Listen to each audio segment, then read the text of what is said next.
Hey guys, good morning. Welcome back to our channel, The Eton Squad. My name is Addy. So for today's video, magtatagalog po tayo. Ang update na ito ay tungkol sa terminal assignments sa NAIA Terminal 1 at NAIA Terminal 3 para sa mga international flights sa buwan ng Setyembre 2023. Details coming right up.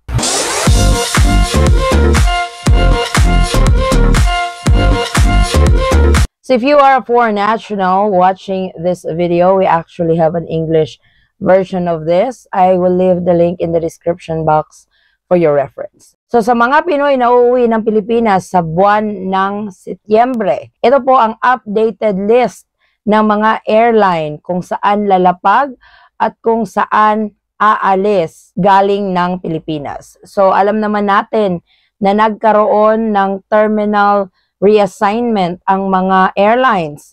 May mga airlines na dati lumalapag at umaalis sa Terminal 1 na ngayon lalapag at aalis na sa Terminal 3. Matagal din nating alam na ang Philippine Airlines ay nanatili sa Terminal 2. Pero ngayon ito na ay lumalapag at umaalis sa Terminal 1.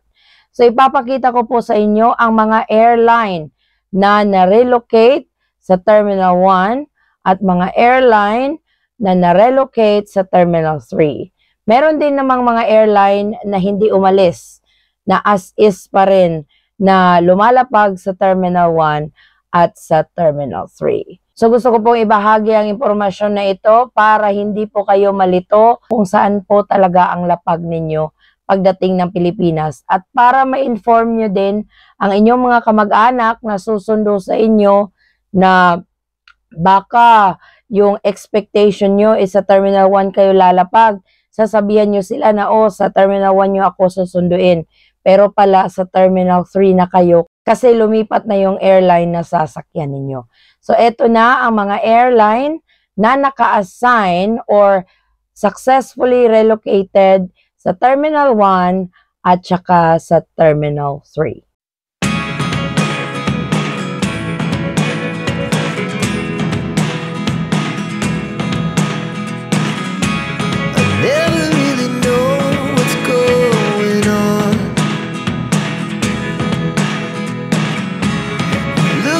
Sometimes like all you want to do is run. Hear me out, hear me out. If all the things you never show, there are the things I want to know. Secrets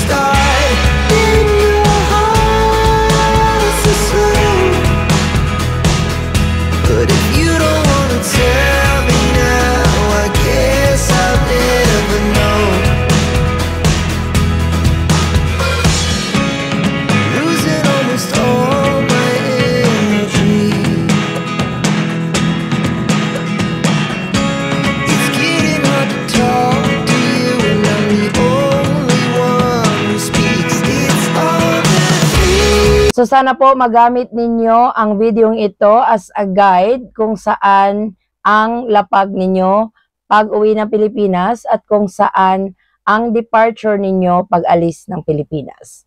Tandaan lang po natin, ang e-travel is required pa rin. So magrehistro within 3 days. So pwede kayong magrehistro 3 days bago kayo umalis, 2 days bago kayo umalis, or sa mismong araw ng inyong pag-alis, kayo magrehistro ng e-travel. Sa pag-uwi ng Pilipinas, lahat po ito required sa mga arriving passengers. Sa mga aalis naman ng Pilipinas, ang e-travel is required lamang po doon sa mga Philippine passport holder. So kung ikaw ay isang foreign passport holder, for example, ikaw ay isang dual citizen na, pero wala kang Philippine passport, foreign passport lang yung ginagamit mo, at saka yung dual citizenship documents, hindi mo na kailangang magrehistro sa e-travel. Kasi ang e-travel is required lang ito sa mga Philippine passport holder kung ikaw ay paalis na ng Pilipinas. Dagdag kaalaman po sa ating mga kabayan na uuwi ng Pilipinas. Kung kayo po ay, for example, lalapag ng Terminal 1 at yung flight ninyo na domestic flight is sa Terminal 3, meron po silang mga bus. Libre po yun. I-approach nyo lang po ang help desk sa NAIA Terminal 1, for example, kung dun kayo lalapag, para po ma-avail ninyo ang free bus ride papuntang Terminal 3, or kung yung flight ninyo, domestic flight, is sa Terminal 2. Kung ayaw nyo namang i-avail yung free bus ride, pwede po kayong mag-taxi. Alalahanin lang po ninyo na kapag kayo ay kumuha ng taxi, dapat po naka-meter. Kasi may mga ibang taxi na i-deal kayo ba, ipapackage deal kayo na wag na lang natin patakbuhan yung metro. Pero ito po yung sisingilin ko sa inyo. Huwag po kayong pumayag doon kasi hindi naman kalayuan yung mga terminal. Naging biktima din ako niyan, but never again.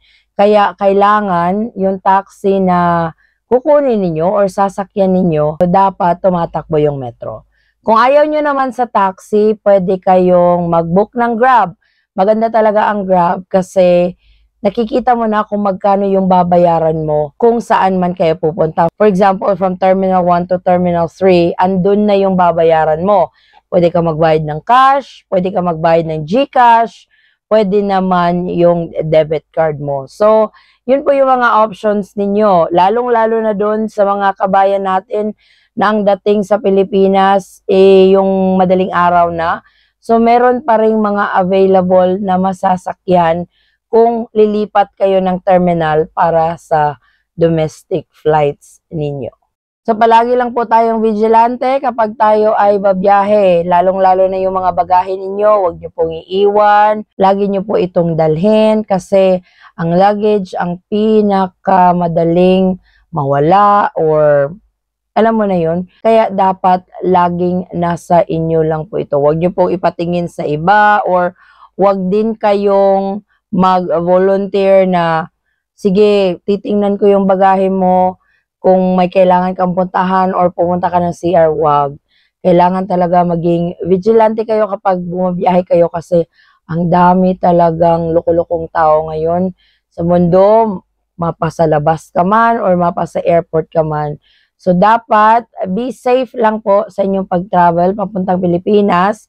At kung kayo po ay paalis ng bansa, mag-ingat din po kayo at ihanda ang mga dokumento kapag kayo ay uuwi ng Pilipinas or kayo ay lalabas ng Pilipinas. So, ito po ang ating latest travel update papunta ng Pilipinas para sa buwan ng Setyembre 2023. Sana ay maging guide ninyo ang video ito sa inyong pag-uwi at paglabas ng Pilipinas. Maraming salamat po sa patuloy na suporta at tiwala sa aming channel, The Eton Squad. Kung kayo po ay may mga katanungan, maaari lang pong i-comment sa video ito at re-replyan ko po kayo as soon as possible. Or pwede nyo po akong i-mensahe. Pwede kayo mag-send ng direct message sa aming Facebook page, same handle pa rin, The Eton Squad. At re-replyan ko po kayo isa-isa sa abot ng aking makakaya. Again guys, maraming salamat. Sana mag-ingat kayo sa inyong biyahe at sana maging malumanay at hassle-free ang inyong pag-uwi sa Pilipinas para sa buwan na ito. Magkita-kita po tayo sa ating susunod na travel update. Stay safe, stay healthy, and God bless everyone.